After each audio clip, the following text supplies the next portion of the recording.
Hello YCP camp రాజకీయాలకు తెరతీసింది. Mayor హరివెంకట్ Kumar పై కూటమి party అవిశ్వాస తీర్మానం నోటీసు ఇవ్వడంతో తమ కార్పొరేటర్స్ ను కాపాడుకోవడానికి వైసీపీ ప్రయత్నాలు మొదలుపెట్టింది. ఇందులో భాగంగా వైసీపీ కార్పొరేటర్లను బెంగళూరుకి 3 విడతల్లో తరలించారు. అయితే సొంత పార్టీ కార్పొరేటర్లపై నమ్మకం లేకే వైసీపీ క్యాంపు రాజకీయాలు మొదలుపెట్టిందని కూటమి పార్టీల నేతలు ఆరోపిస్తున్నారు.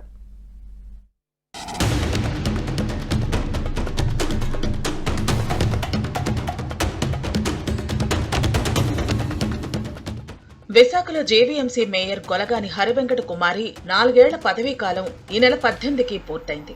ఎప్పుడెప్పుడా ఆ సమయం వస్తుందని ఎదురుచూసిన కూటమి నేతలకు ఆ సమయం రావడంతో వైసీపీ మేయర్పై జిల్లా కలెక్టర్కు కూటమి పార్టీల నేతల అవిశ్వాస తీర్మానం నోటీసు ఇచ్చారు. మేయర్పై అవిశ్వాస తీర్మానం ప్రవేశపెట్టాలంటే ఏపీ మున్సిపల్ చట్టం ప్రకారం కనీసం 4 ఏళ్ల పదవీ కాలం పూర్తి కావాలి.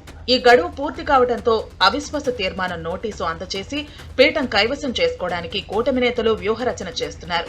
ఇప్పటికే చాలా మంది వైసీపీ కార్పొరేటర్లు కూటమి పార్టీలలో విడతల వారీగా జాయిన్ అయిపోయారు. మరికొంతమంది తెలుగుదేశం జనసేన పార్టీల నేతలతో టచ్ లో ఉన్నారు. వైసీపీ కార్పొరేటర్ల వలసలతో జీవీఎంసీలో ఆ పార్టీ బలం రోజు రోజుకి తగ్గిపోతోంది. ఇప్పటికే కౌన్సిల్లో ఆ పార్టీ బలం మైనార్టీలో పడిపోయిందని కూటమి నేతలు అంటున్నారు. తక్షణమే వైసీపీ మేయర్ గొలగాని హరివెంకట కుమారి రాజీనామా చేయాలని కూడా డిమాండ్ చేశారు.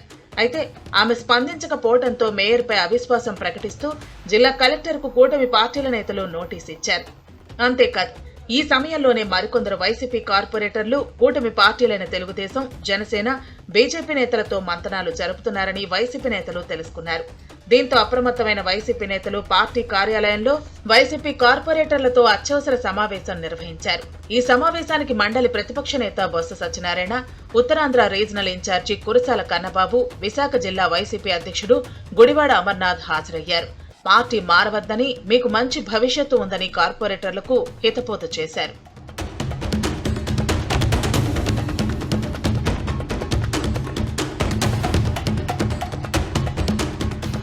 పార్టీ మారమని చెప్పిన కార్పొరేటర్లు కూటమి నేతలతో టచ్ లో ఉంటున్నారన్న విషయం వైసీపీ నేతలకు తెలిసిపోయింది. దీంతో ఆ పార్టీ నేతలు అప్రమత్తమయ్యారు. మిగిలిన కార్పొరేటర్లను ఎలాగైనా కాపాడుకునేందుకు క్యాంపు రాజకీయాలకు తెరతీశారు. ఇందులో భాగంగా తమ కార్పొరేటర్లందరినీ వారి కుటుంబ సభ్యులతో సహా బెంగళూరుకి తరలించాలని నిర్ణయించారు. వారు కోరుకుంటే అక్కడి నుంచి ఊటీకి గాని మరో ప్రదేశానికైనా వెళ్లటానికి అన్ని ఏర్పాట్లు కూడా చేశారు. విశాఖ ఎయిర్పోర్ట్ నుంచి తమ కార్పొరేటర్లను విమానం ద్వారా బెంగళూరుకు 3 విడతల్లో తరలించి కూటమి నేతలకు తమ కార్పొరేటర్లు అందుబాటులో రాకుండా చేశారు. అయితే బెంగళూరు ఎందుకు వెళుతున్నారని ఎయిర్పోర్ట్ లో వైసీపీ కార్పొరేటర్లను ప్రశ్నిస్తే తమ అధినాయకుడిని కలవటానికి వెళుతున్నామని వైసీపీ కార్పొరేటర్ పద్మారెడ్డి చెబుతున్నారు. లేదు, మా అధినాయకుడిని కలవడానికి వెళ్తాము అంతే అనేది మనం ఏం చెప్పలేము. కాకపోతే మనకి మేయర్ అనేది 2-3 రోజుల్లో తేలుతుందండి, చెప్పచ్చు. మేయర్ మేము సాధించుకుంటామండి. బలాబలాలు తెలిస్తే మనకు 2-3 రోజుల్లో. విశాఖలో వైసీపీ చేస్తున్న క్యాంప్ రాజకీయాలపై టీడీపీ స్పందించింది. తమ కార్పొరేటర్లపై నమ్మకం లేకే వైసీపీ నేతలు బెంగళూరుకి తరలిస్తున్నారని కూటమి నేతలు ఆరోపణలు చేస్తున్నారు. జీవీఎంసీ కౌన్సిల్లో వైసీపీకి బలం ఉంటే క్యాంపు రాజకీయాలు చేయాల్సిన అవసరం లేదని విశాఖ జిల్లా టీడీపీ అధ్యక్షులు గండి బాబ్జీ అన్నారు. ఏదేమైనా వైసీపీ క్యాంపు రాజకీయాలు విశాఖలో హీట్ ఎక్కిస్తున్నాయి. మేయర్ పీఠం కాపాడుకోవడానికి తమ కార్పొరేటర్లను బెంగళూరుకు వైసీపీ తరలించింది. అయితే ఇప్పటికే తమకు కావాల్సిన బలం ఉందని, అందుకే జిల్లా కలెక్టర్కు అవిశ్వాస తీర్మానం నోటీసు ఇచ్చామని కూటమి నేతలు అంటున్నారు.